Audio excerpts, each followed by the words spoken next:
علیکم ورحمۃ اللہ وبرکاتہ۔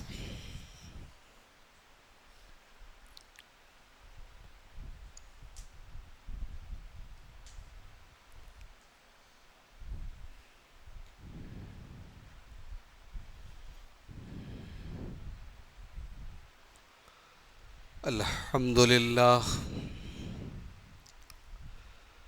نحمده ونستعینه ونستغفره ونعوذ باللہ من شرور انفسنا ومن سیئات اعمالنا من يهده الله فلا مضل له ومن يضلل فلا هادي له وأشهد أن لا إله إلا الله وحده لا شريك له وأشهد أن محمدا عبده ورسوله يا أيها الذين آمنوا اتقوا الله حق تقاته ولا تموتن إلا وأنتم مسلمون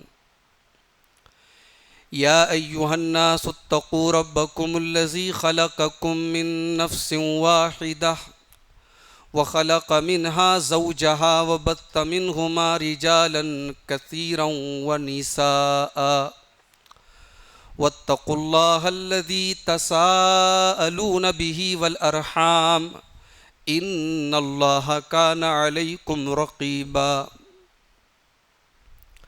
يا أيها الذين آمنوا اتقوا الله وقولوا قولا سديدا يصلح لكم أعمالكم ويغفر لكم ذنوبكم ومن يطع الله ورسوله فقد فاز فوزا عظيما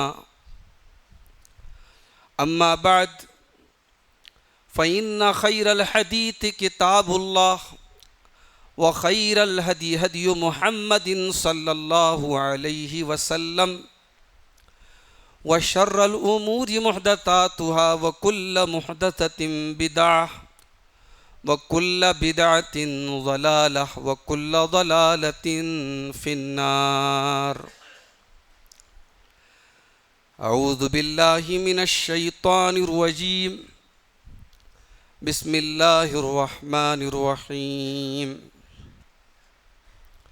إن تجتنبوا كبائر ما تنهون عنه نكفر عنكم سيئاتكم وندخلكم مدخلا كريما۔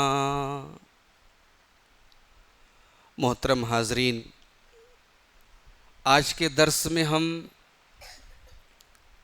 ان گناہوں کے بارے میں جاننے کی کوشش کریں گے جن گناہوں کو شریعت میں کبائر کہا گیا ہے، کبیرہ گناہ۔ پہلے سمجھ لیتے ہیں کہ کبیرہ کس کو بولتے ہیں۔ لٹریری میننگ تو کبیرہ کی ہوتی ہے صغیرہ مطلب چھوٹا، صغیرہ چھوٹا گناہ، کبیرہ بڑا گناہ۔ شریعت میں ہر وہ گناہ جس پر لعنت کی گئی ہو یا جس پر جہنم کی وعید آئی ہو یا جس پر عذاب کی وعید آئی ہو، اس ٹائپ کے تمام گناہوں کو کبائر کہا جاتا ہے، کبیرہ گناہ کہا جاتا ہے۔ اگر انسان کبیرہ گناہوں سے پرہیز کرے تو صغیرہ گناہ آٹومیٹک معاف ہو جائے گا۔ یہ اللہ تعالیٰ کا کرم ہے، اس کی توفیق ہے۔ قرآن کریم کی جو آیت میں نے آپ کے سامنے پڑھی، یہ سورۃ النساء کی، اس آیت میں اللہ تعالیٰ نے اسی چیز کا اعلان کیا۔ فرمایا ان تجتنبوا کبائر ما تنہون عنہ، جن کبیرہ گناہوں سے تم کو منع کیا گیا ہے اگر تم ان سے بچو گے، نکفر عنکم سیئاتکم، تو تمہارے باقی گناہوں کو تو ہم ایسے ہی معاف کر دیں گے، وندخلکم مدخلا کریما، اور عزت والی جگہ یعنی جنت میں تم کو داخل کر دیں گے۔ گویا کبیرہ گناہوں سے اگر انسان اجتناب کرے تو جنت ملے گی انشاءاللہ۔ ایک اور آیت دیکھیے سورہ نجم کی، اللہ نے فرمایا نیک لوگوں کے بارے میں کہ نیک کون لوگ ہیں۔ نیک وہ لوگ نہیں جو کبھی گناہ نہیں کرتے، انسان ہے، گناہ تو ہو سکتے ہیں، لیکن کبیرہ گناہوں سے اپنے آپ کو بچاتے ہیں۔ فرمایا الذین یجتنبون کبائر الاثم والفواحش، اللہ کے نیک بندے وہ ہیں جو کبیرہ گناہوں سے اور ولگر چیزوں سے، فحش کاموں سے، گندے کاموں سے اپنے دامن کو بچاتے ہیں۔ الا اللمم، ہاں کبھی غلطی سے کوئی، نادانی سے کوئی گناہ ہو جائے اس کی بات الگ ہے، لیکن جان بوجھ کر کے قصدن وہ کبیرہ گناہوں کے قریب نہیں جاتے۔ ان ربک واسع المغفرہ، تمہارا رب بہت مغفرت کرنے والا، بہت کشادگی والا ہے۔ ہوا اعلم بکم اذا انشاکم من الارض، تمہارا اللہ تو تم کو تب سے جانتا ہے جب اس نے تم کو زمین سے یعنی مٹی سے پیدا کیا۔ وَإِذْ أَنْتُمْ أَجِنَّةٌ فِي بُطُونِ أُمَّهَاتِكُمْ، اور جب تم اپنی ماں کے پیٹ میں جنین کی شکل میں تھے، ایمبریو کی شکل میں تھے، تم اپنی ماں کے پیٹ میں ابھی مکمل بچہ بھی نہیں بنے تھے، انسان بھی نہیں بنے تھے، اللہ تعالیٰ تو اس وقت بھی تم کو جانتا تھا۔ فَلَا تُزَكُّوا أَنفُسَكُمْ، تو اے میرے بندو تم اپنے آپ کو بہت پاک صاف نہ سمجھو، اپنا تزکیہ نہ بیان کرو، اپنی پاکی نہ بیان کرو۔ ہوا اعلم بمن اتقى، اللہ خوب جانتا ہے کہ کون متقی ہے، کون پرہیزگار ہے۔ تو قرآن کی ان دونوں آیتوں سے یہ ثابت ہوا کہ کبیرہ گناہوں سے اگر ہم بچیں گے تو اللہ تعالیٰ کے یہاں ہم کو مغفرت ملے گی، اور کبیرہ گناہ اگر انسان ان سے پرہیز کرتا ہے تو صغیرہ گناہ تو آٹومیٹک معاف ہو جائیں گے۔ اب کبیرہ گناہ کون کون سے گناہ ہیں؟ علماء نے باقاعدہ تفصیل سے اس پر کتابیں لکھی ہیں۔ اس پر سب سے مشہور کتاب امام ذہبی کی کتاب ہے الکبائر کے نام سے، اردو میں بھی موجود ہے، انٹرنیٹ پر آپ کو مل جائے گی، کبھی موقع ملے تو اس کا مطالعہ کیجیے۔ آج کے اس مختصر سے درس میں ہم کبیرہ گناہوں کی کچھ لسٹ آپ کے سامنے بیان کریں گے، وہ کون کون سے گناہ ہیں جن کو شریعت میں کبیرہ کہا گیا ہے۔ ظاہر ہے کہ کبیرہ گناہوں کی اگر جب ہم بات کریں گے تو اس میں سب سے بڑا گناہ، جو کبیرہ گناہوں میں بھی سب سے بڑا، اکبر الکبائر کون سا گناہ ہے؟ شرک ہے، اللہ کے ساتھ شرک کرنا۔ اللہ کے نبی فرماتے ہیں اکبر الکبائر، کبیرہ گناہوں میں سب سے بڑا گناہ کیا ہے؟ الاشراک باللہ، اللہ کے ساتھ شرک کرنا، وقتل النفس، اور کسی ناحق کسی جان کو قتل کرنا، وعقوق الوالدین، اور والدین کو تکلیف پہنچانا، والدین سے رشتہ توڑنا، وشہادت الزور، اور جھوٹی گواہی دینا۔ یہ چار بڑے بڑے گناہ ہیں، اکبر الکبائر۔ شرک کرنا، کسی بے گناہ کی ہتیا کرنا، والدین کو تکلیف پہنچانا اور جھوٹی گواہی دینا۔ تو اس میں سب سے پہلے جو ٹاپ کا گناہ ہے شریعت کی نظر میں وہ شرک ہے۔ اسی لیے حضرت لقمان جب اپنے بچے کو نصیحت کرتے ہیں تو تمام باتوں سے پہلی بات کیا کہتے ہیں؟ وَإِذْ قَالَ لُقْمَانُ لِابْنِهِ وَهُوَ يَعِظُهُ يَا بُنَيَّ لَا تُشْرِكْ بِاللَّهِ إِنَّ الشِّرْكَ لَظُلْمٌ عَظِيمٌ۔ لقمان حکیم اپنے بچے سے کہتے ہیں میرے بچے اللہ کے ساتھ تو شرک مت کرنا، یہ سب سے بڑا ظلم ہے۔ بھائی ظلم کس کو بولتے ہیں؟ ظلم کا مطلب ہی ہوتا ہے وضع الشیء فی غیر محلہ، کسی چیز کو اس کا صحیح مقام نہ دینا۔ عبادت اللہ کا حق ہے، یہ حق کسی اور کو دیا جائے، یہ سب سے بڑا ظلم ہے۔ اسی حضرت لقمان اپنے بچے کو شرک سے منع کرتے ہیں، اور شرک کی اللہ کیا معافی نہیں ہے۔ اگر انسان شرک کر کے گیا بغیر توبہ کے، اللہ کیا معافی نہیں۔ ان اللہ لا یغفر ان یشرک بہ ویغفر ما دون ذلک لمن یشاء، اللہ شرک کو معاف نہیں کرے گا۔ اس کے بعد دوسرا کبیرہ گناہ جو اس حدیث میں بھی بیان کیا گیا، قتل کرنا، کسی نردوش، کسی انوسنٹ پرسن کو قتل کرنا، کسی بے قصور کو قتل کرنا، یہ بہت بڑا گناہ ہے۔ عجیب بات، لوگ اسلام کو ٹیررزم سے جوڑتے ہیں، آتنکواد سے جوڑتے ہیں۔ قرآن بار بار جب اللہ تعالیٰ حرام چیزوں کی لسٹ قرآن میں بیان کرتا ہے تو بار بار ناحق کسی کی ہتیا کرنے کو، قتل کرنے کو اللہ تعالیٰ بڑے گناہوں میں ذکر کرتا ہے۔ اور اس قرآن کے ماننے والوں کو لوگ کیا بولتے ہیں کہ صاحب یہ آتنکوادی ہوتے ہیں، دہشت گرد ہوتے ہیں۔ اللہ فرماتا ہے وَلَا تَقْتُلُوا النَّفْسَ الَّتِي حَرَّمَ اللَّهُ إِلَّا بِالْحَقِّ، کسی جان کو قتل نہ کرو جس کو اللہ نے حرام قرار دیا ہے، ہاں جس کو اللہ تعالیٰ نے قتل کرنے کی اجازت دی ہے، جیسے قتل کے بدلے قتل ہے، قاتل کو قتل کیا جائے گا۔ شادی شدہ انسان اگر زنا کرے، اسلامی حکومت ہے اور زنا پروف ہو جائے، اس کو پتھروں سے مار مار کے ختم کیا جائے گا۔ اسلامی حکومت کے اندر کوئی مرتد ہو جائے، مرتد کی سزائے موت۔ تو یہ 3 ایکسیپشنز ہیں جہاں قتل کیا جا سکتا ہے۔ وَمَنْ قُتِلَ مَظْلُومًا فَقَدْ جَعَلْنَا لِوَلِيِّهِ سُلْطَانًا، اور جس کو جو قتل کر دیا گیا اس کے ولی کو ہم نے پاور دیا ہے، وہ چاہے تو قاتل کو قتل بھی کروا سکتا ہے، قصاص بھی لے سکتا ہے، اور چاہے تو دیت لے کر کے معاف کر سکتا ہے۔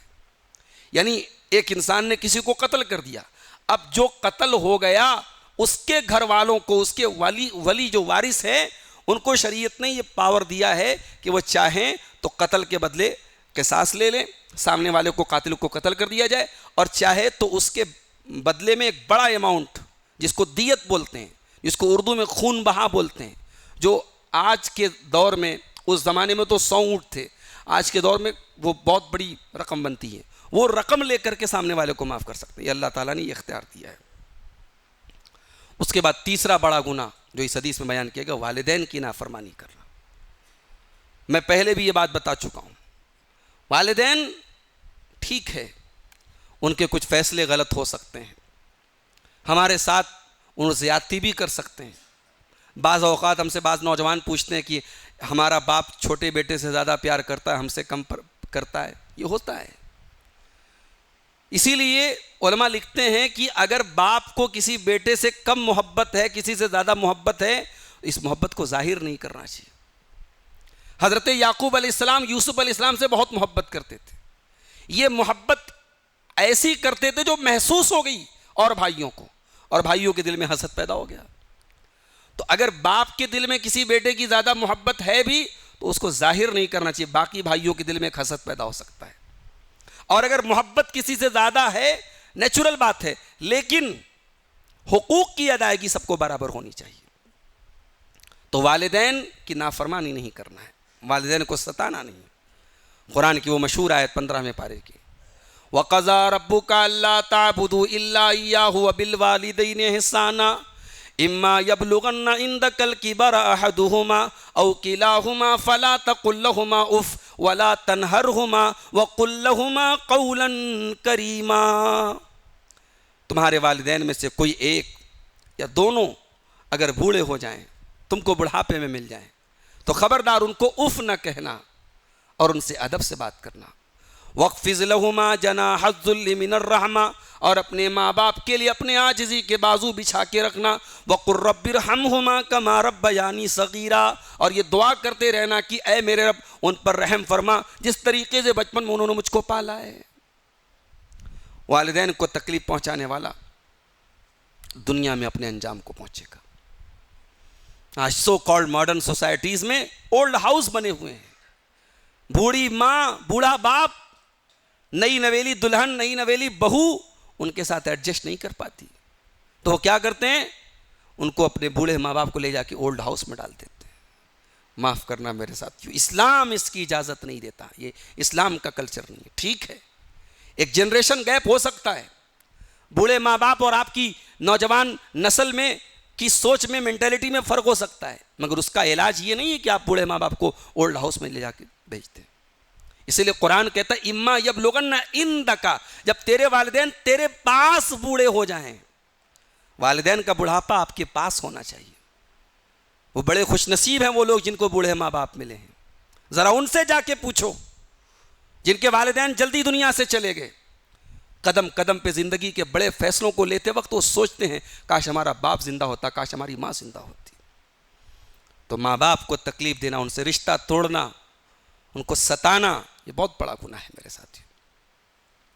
اسی لیے اللہ کے نبی فرماتے ہیں قیامت کے دن 3 لوگ ایسے ہوں گے جن کی طرف نہ اللہ تعالیٰ دیکھے گا، نہ بات کرے گا، نہ پاک صاف کرے گا۔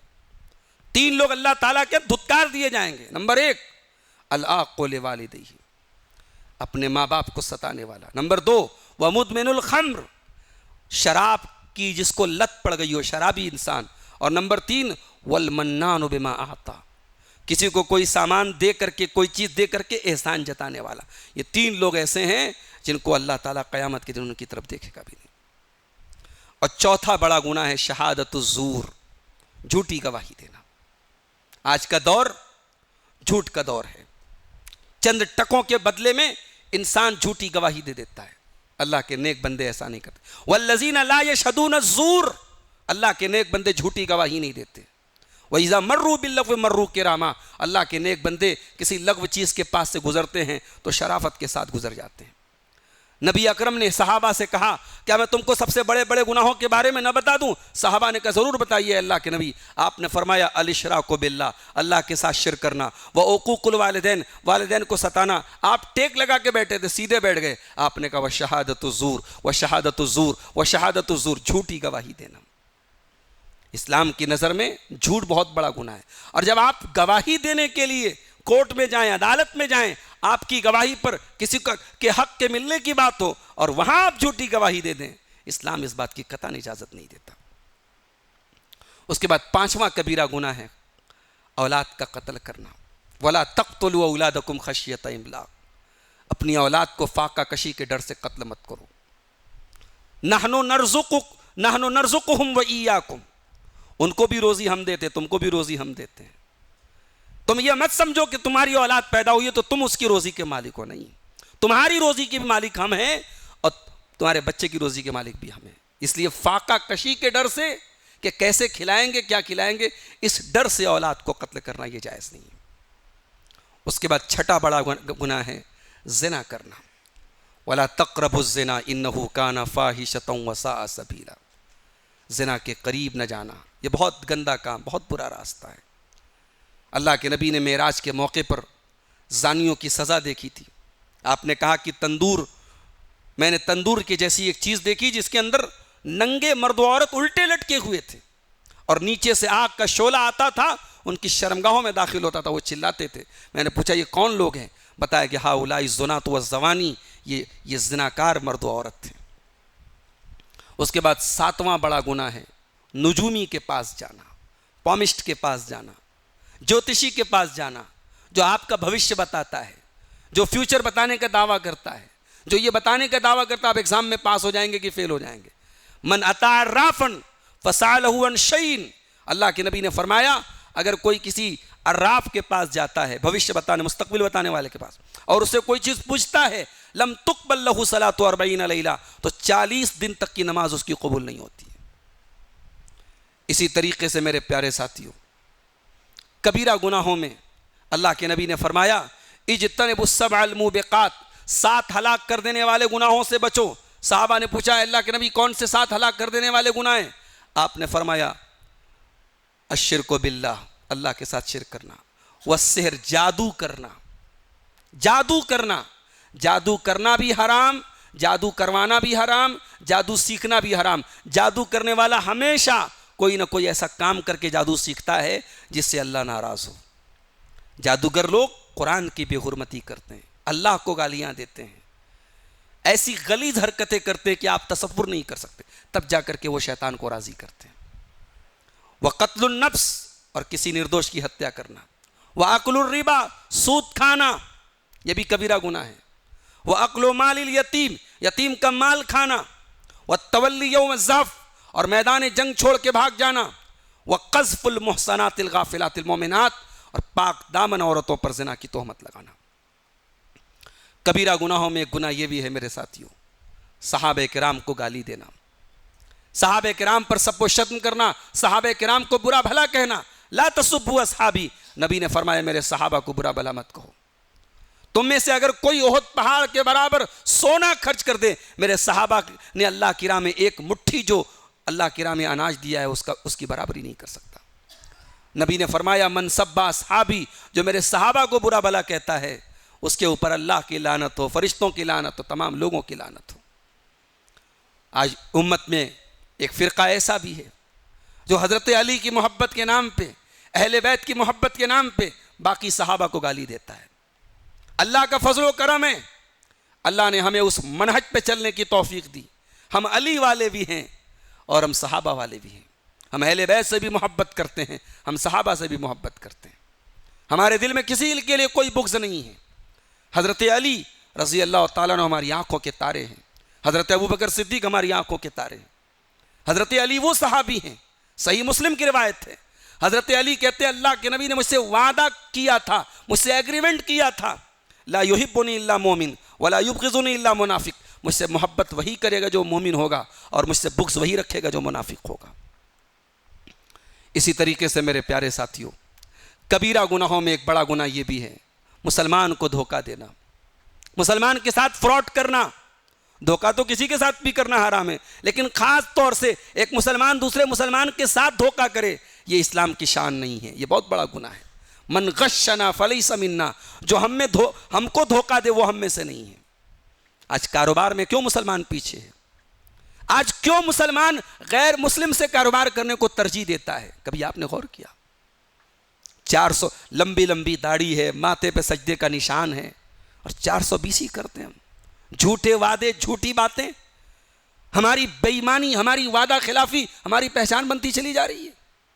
میرے بھائیوں، انسان اگر اپنے کاروبار میں، آج کتنے تاجر ہیں جو کئی نسلوں سے ان کا ایک نام ہے، انہوں نے ایک برانڈ بنا لیا اپنا۔ اس ملک میں بڑی بڑی کمپنیاں آپ دیکھیں، ٹاٹا ہے، ریلائنس ہے، ان کمپنیوں کی تاریخ آپ اٹھا کے دیکھیں، بہت چھوٹے سے انہوں نے شروعات کی، اپنی ایمانداری کی بدولت، اپنے اچھے پروڈکٹ کی بدولت انہوں نے ایک نام کمایا۔ آج اس ملک میں جب تجارت کی بات آتی ہے، ہم کہتے ہیں صاحب مارواڑی بہت اچھا بزنس کرتے ہیں، جینی بہت اچھا بزنس کرتے ہیں، گجراتی بہت ماہر ہوتے ہیں کاروبار میں۔ ہم یہ کب سنیں گے کہ مسلمان بہت ماہر ہوتا ہے کاروبار میں؟ صحابہ کرام مدینہ پہنچے، مدینہ کا پورا مارکیٹ یہودیوں کے قبضے میں تھا، صحابہ کرام نے اپنی ایمانداری کی بدولت، اپنی ٹرانسپیرنسی کی بدولت، اپنی آنیسٹی کی بدولت مدینہ کے اس بازار میں اپنا ہولڈ قائم کیا۔ تو آج اس ملک میں ہم کروڑوں کی تعداد میں ہیں، اگر نبی کی تعلیم کے مطابق، اسلام کی تعلیم کے مطابق ہم کاروبار کریں، انشاءاللہ ہم بہت آگے جا سکتے ہیں۔ اسی طریقے سے ایک بڑا گناہ کبیرہ گناہوں میں ریاکاری کرنا ہے، دکھاوا کرنا۔ یہ وہ گناہ ہے، نبی نے فرمایا مجھے ڈر ہے اپنی امت میں سب سے زیادہ جس گناہ کا، وہ شرک اصغر ہے۔ صحابہ نے پوچھا اللہ کے نبی شرک اصغر کیا ہے؟ آپ نے فرمایا الریا، ریاکاری کرنا، دکھاوا کرنا۔ اپنی نیکیوں کو، کہتے ہیں نا نیکی کر دریا میں ڈال، نیکیوں کو اپنی اور اللہ کے بیچ میں رکھیے میرے پیارے ساتھیوں۔ خواتین کی بے پردگی، یہ بھی بہت بڑا گناہ ہے۔ آج ہماری خواتین کسی کے سامنے بھی بے پردہ ہو جانا، چہرہ کھول لینا، ٹرانسپیرنٹ کپڑے پہن کر کے شادیوں میں جانا، یہ آج ہمارے کلچر کا ایک حصہ ہوتا چلا جا رہا ہے۔ یاد رکھو میرے پیارے ساتھیوں، مسلمان عورت کو شریعت نے، قرآن نے جو تعلیمات دی ہیں وہ ایسا نہیں 1400 سال پہلے کے لیے تھی، وہ قیامت تک کے لیے تعلیمات ہیں۔ وَلَا يُبْدِينَ زِينَتَهُنَّ، عورت اپنی زینت کو غیر مرد کے سامنے ظاہر نہ کرے۔ قرآن جیسی کتاب میں اللہ تعالیٰ عورت کو دوپٹہ رکھنے کا طریقہ سکھاتا ہے، وَلْيَضْرِبْنَ بِخُمُرِهِنَّ عَلَى جُيُوبِهِنَّ، اے عورتوں تمہارا دوپٹہ تمہارے سینے پر ہونا چاہیے۔ قرآن جیسی کتاب میں اللہ تعالیٰ عورت کو ایک غیر محرم سے بات کرنے کا طریقہ سکھاتا ہے کہ کبھی کسی غیر محرم سے بات کرنا پڑ جائے، فَلَا تَخْضَعْنَ بِالْقَوْلِ فَيَطْمَعَ الَّذِي فِي قَلْبِهِ مَرَضٌ، اے مسلمان عورت تیری زبان میں لچک نہیں ہونی چاہیے، تیرے انداز میں ایسی مٹھاس نہیں ہونی چاہیے کہ سامنے والا تیرے بارے میں کچھ اور خیال کرے۔ آج افسوس ہوتا ہے، بڑے بڑے عالم اور ٹی وی چینل پر سامنے بے پردہ عورت بیٹھی ہے، بیٹھ کر کے دینی مسائل ڈسکس کر رہے ہیں۔ ارے جس دین کے جنازہ تم نے اس غیر محرم عورت کے بازو میں بیٹھ کر کے آلریڈی نکالے، تم کیا دین سکھاؤ گے؟